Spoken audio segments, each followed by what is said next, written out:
Two things we need to mention before we dig into these 8 points, and that is you are not broken. If you have autism, that does not constitute brokenness. You are not flawed simply because you have autism. Now, you may be different. I know I'm different. I like being different. I don't want to be like anybody else. Nobody. But that's not the same as having a disability. I'm not saying that some autistic people are not disabled, but it's not a disorder. So if somebody says, oh, you have autism spectrum disorder, you would say, no, I have autism spectrum difference. And then ask them who they're like. Not who they like, but who they are like. Are you the same as anyone else? And they say no. Say, well, you're different, therefore you have a disorder. Good way to think of it. Number two is I ditched my green screen. I got tired of having fuzzy hair and trying to get the color balance just perfectly. And so, let's get rid of it till I can figure out how to make it work. But let's talk about some ways that I have learned over my 70 plus years of being more assertive. Now, one thing we know about autism is it is something that you have or something that you are. You are autistic for life. I was autistic when I was 7 years old. I didn't know it, but it was kind of obvious to those or to anyone who would care to pay attention. But okay, now I'm in my 70s. Guess what? I'm still autistic. It's not going to go away. So what I need to do is learn, not because I'm autistic, but because I'm human. I need to learn to deal with some of my shortcomings and how to exploit some of my strengths, because everybody has shortcomings. We need to deal with them, and everybody has strengths. We need to learn to exploit those, not only to our advantage, but to the advantage of others. So I've got 8 things that I've learned in my 70 plus years. So if you care to listen in to some of these bits of, should I call it bits of wisdom? That sounds a little bit arrogant. We'll just say things that I've learned. I'm going to pass these on to you, some ideas. I'm not giving you advice. I'm just kind of sharing with you, my experiences. What I've learned, and number one is this. And these all begin with the word priorities. Or prioritize, I should say. Prioritize assertiveness rather than submission. Now, I don't know about you, but I know a lot of people with Asperger syndrome, autism, high-functioning autism, tend to be a little bit submissive or quite a bit submissive. Now, when I was a kid, I thought being submissive was a good thing. I thought being what people would term a good boy was well-behaved was a positive trait. And I guess it was in some circumstances, but being bad is not good, right? But, good and bad are kind of relative. It depends on what you mean by that. So what I discovered after decades, well into my adulthood, that this thing about being submissive all the time is not always in my best interest. It's not in the best interest of my family. Once I became a husband and a father, it was not in the best interest of people who were around me. Because when you take this mindset of submission, and that is your lifestyle, that is your mindset, what happens is people take advantage of you. Not everybody. There's some people who appreciate your submissive spirit, but by and large, people see that as a weakness, and they see it as an opening. And by the way, it's okay to be submissive when it's appropriate, but you got to be assertive.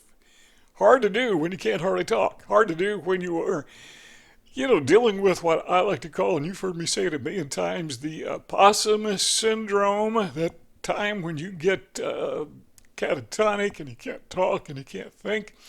The time when you have selective mutism, if you've experienced that, that was kind of the mainstay of my life when, all the way through high school, when I was around other people.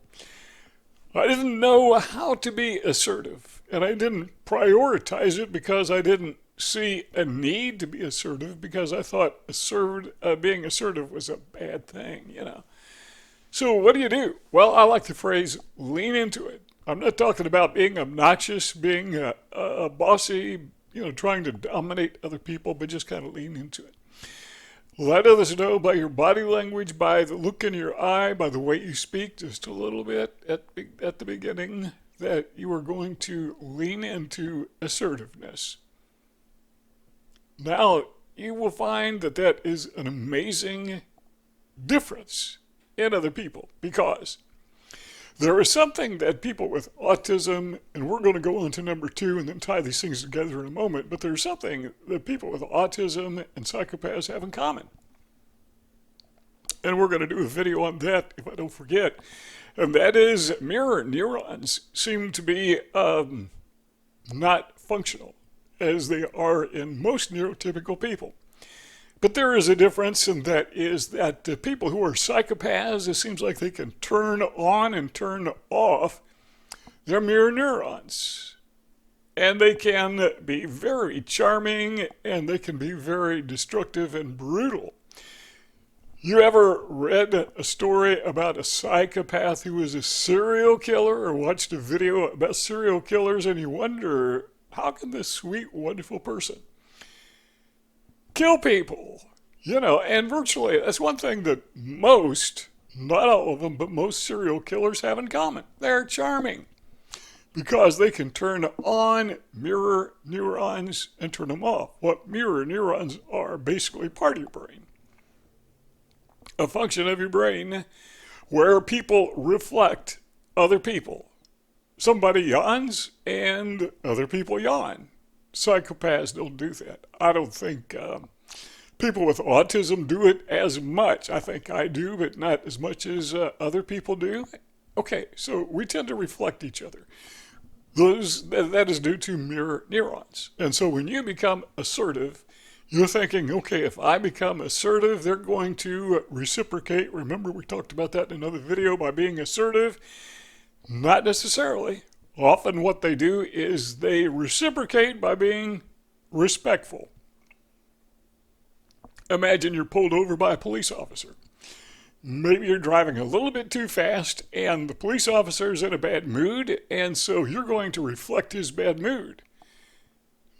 I'm not. No, what I'm going to do is I'm going to recognize his assertiveness, his authority. Just the fact that he's got on a uniform and a badge and a weapon dangling by his side. All of those things tell me that this is a person who is a person of authority, and he is endowed with assertiveness. And so, okay, I'm going to go along with that. So, imagine yourself wearing a police uniform.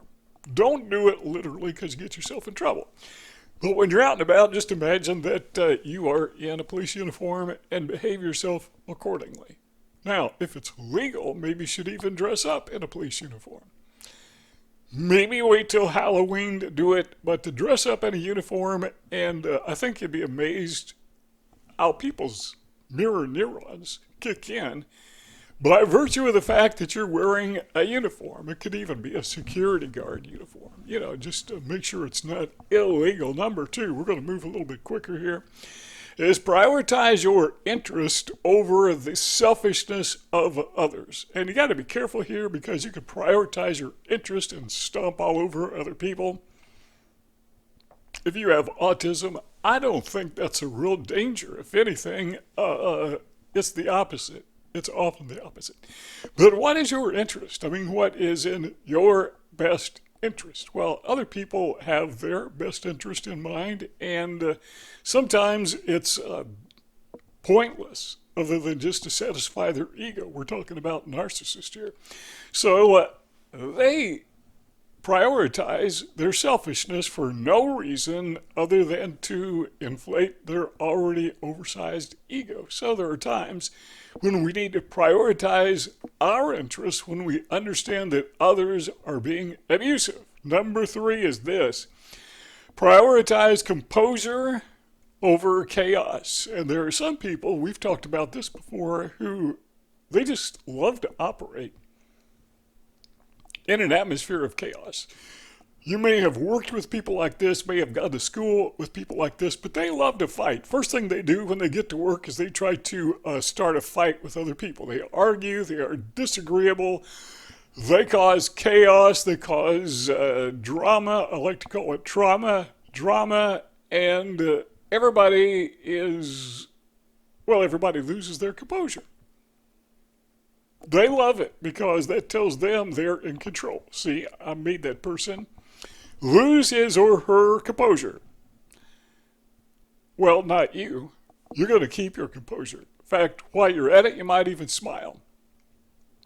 Try to speak calmly and directly. And I know, I've been there for, well, literally decades, where speaking up was, it was impossible. I just could not do it, particularly when somebody was causing chaos. And it would trigger me to slump into that, the anxiety, the stress, slump into that possum syndrome. Look for theatrics, because people who cause chaos tend to be theatrical. It's like they're putting on a show. I'm here to perform for you, and today I'm going to play the part of the villain, which is the part they played yesterday, and they're probably going to play it tomorrow. But maybe they're one of those psychopaths who can be very charming, but that's superficial. Number 4 is prioritize reality over illusions. That is to say, neurotypical illusions. So what we're going to do when we do this, what I've learned to do, is look for traits that don't align with reality. This is just normal human behavior to misalign our thoughts, the way that we think, the way that we behave with reality. People believe all kinds of weird things. If you don't believe me, just get on the internet and Google conspiracy theories. You would be amazed at some of the things people believe. Okay, maybe you wouldn't. I'm amazed at some of the things I believed in the past, and I'm guessing that in the future, if I don't, I don't know how many years I have left, but in the future, I'm going to look back now, and I'm going to be amazed at the things that I believe now. I mean, I'm going to think, man, what was I thinking? We live, as humans, we tend to live in a life of illusions. We just believe things that aren't true.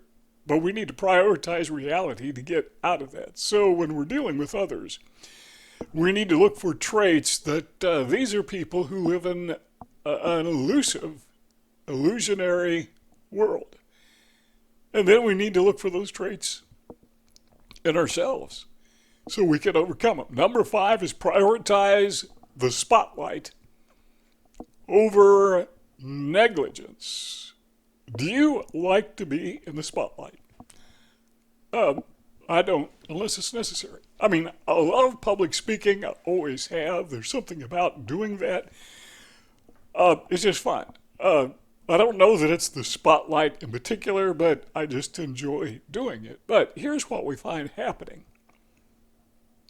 Is we tend to be negligent of our own needs because we don't want to be in the spotlight. We don't want to advance ourselves.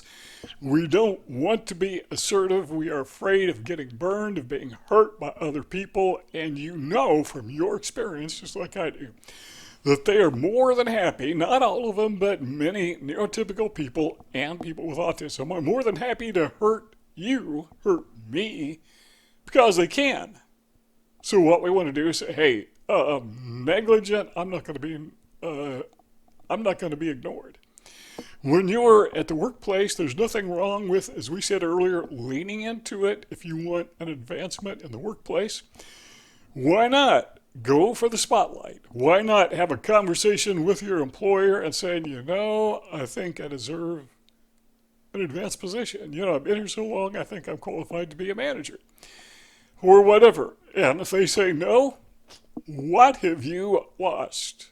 Nothing. You're just right back where you were anyhow. So ask for a raise, see what happens. If they don't give you a raise, whatever. Number 6 is prioritize control over manipulation. That, I think, is a given, but if you are a person with autism or you're just kind of a shy, quiet person, chances are you're really sick and tired of being manipulated, of being used. People see you like a puppet. They can pull your string. They can do what they want to you and, get a knee-jerk reaction out of you, and you can't help but do it. But what happens if we focus on being in control? What happens when they pull our string and we pull back?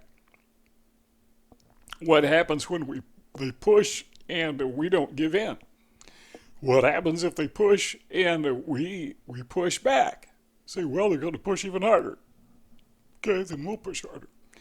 So we got to be careful, tit for tat, but we did a whole video on that once before, but tit for tat tends to work. When people are kind to you, be kind back to them. When people are not kind to you, be not kind to them. That seems to work. But that's my life experience. You do whatever you want. So we prioritize control over manipulation, prioritize security over sensitivity. We did a whole video, not a whole video, but part of the video a while back on confidence. That's what we're talking about here.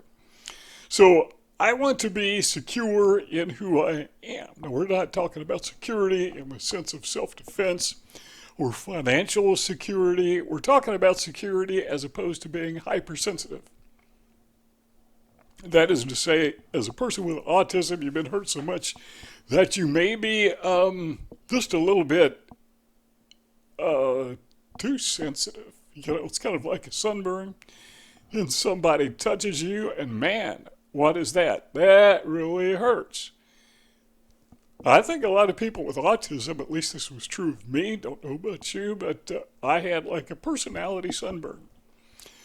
It really hurt when people were negligent or mean-spirited or whatever because I wasn't secure. I didn't have this confidence, that type of security. And who I was, that I was okay. I'm not a flawed person. I can't say there's nothing wrong with me, but I'm not a flawed person because I'm autistic, because I'm different. Doesn't make me flawed. So I need to be secure in who I am. I'm perfectly okay the way that I am. Not perfect, but I'm okay. Number 8, and we're going to tie this all together in just a moment, but number 8 is prioritize victory over victimhood. I like that one. So there are some people who didn't watch this video all the way to the end and they missed it. But prioritize victory over victimhood. What is your end game? Do you have an end game? At the end of the day, where do you want to be? Today, where do you want to be? Do you want to be a victim or do you want to be victorious? It's your choice, People are going to try to victimize you and you can just let them do it, or you can be victorious. Now, being victorious, okay, that's kind of a relative term. What do you mean by being victorious? What I mean is prioritize all these things we talked about. Assertiveness or own interest. In my mind, I don't have to defeat everybody all the time because that's neurotypical thinking. We're not in a competition. They are. I'm not. It's not that I want to defeat the other guy. I just don't want to be hurt. I don't want to be the victim. And if I can do anything, not necessarily to stop it, though that would be preferred, if I can do anything to lessen the victimhood, that in my mind is victorious. That's victory. So I want to prioritize victory over victimhood. So winning, where do I want to be at the end of the day? I don't want to be a victim. I want to be victorious, and that applies to so many things. When I look at my diet, no, we're not off course here because this applies. It's a good analogy. When I look at my diet, what I think is what I eat today is what I'm going to wear tomorrow. Not that I'm going to spill food on my shirt, but I mean fat. I'm going to wear fat if I overeat today. Maybe not tomorrow, but the whole week. So I want to prioritize victory over being a victim because I purpose to win. So that determines to me whether or not I'm going to stick to my food plan. I don't call it a diet, I call it a food plan. What about exercise? When I'm done with this video, you know what? I've got it on my schedule to go out and jog 3 miles. When I say jog, I mean trot. I don't run fast, but because it's good. Zone 2 cardio. That's what I intend to do. Well, what if I don't do it? What if I say, I'm too tired to do this? because, I'm not too tired. If you're sick, that's understandable, but sometimes we say, I'm too tired, when really we're just too lazy. Well, I'm going to wear that tomorrow. So, what I'm doing is I am prioritizing victory. I want to take the steps that I need when it comes to diet, when it comes to exercise, when it comes to thinking, when it comes to dealing with people. I want to prioritize victory by thinking, where do I want to be at the end of the day? How much do I want to weigh at the end of the week? How stronger do I want to be at the end of the month?